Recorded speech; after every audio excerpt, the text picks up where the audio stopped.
particularly her inability to answer some questions to Katie Couric, one of which really troubled Republican conservatives because she wasn't able to talk about any Supreme Court decisions that she disagreed with.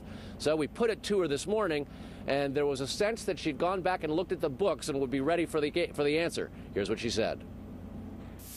Sure. What your sort of judicial philosophy would be? A recent one, Kennedy versus Louisiana, where the Supreme Court will tell a state that they can't impose the death penalty even on heinous crime of repeat child rapists, that a state, its rights were taken away by the Supreme Court, and we would not be able to decide for ourselves whether the death penalty in a case like that could be implemented or not.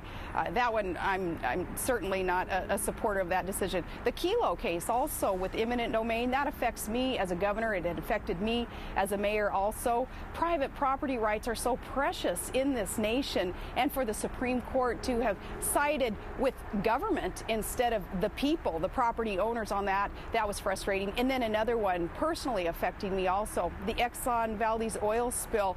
The siding with the oil company as they decimated Alaska's coastline and much of our fisheries and much of our coastal communities' livelihoods, the people who live there, and they sided with Exxon on the punishment, the punitive damage that was to be awarded. Exxon won on that one in a sense, and that was frustrating.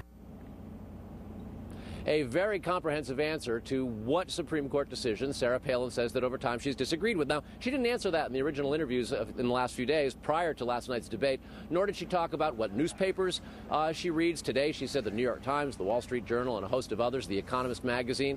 There were other things that she sort of sought to clear up, trying to go back and fix those things. And she said the reason that some of her answers to many seemed inadequate was not that she didn't know the answers, it was that she was annoyed. And she apologized for that annoyance and said that in the future she'd make a better effort to try to not be too impatient with the mainstream media.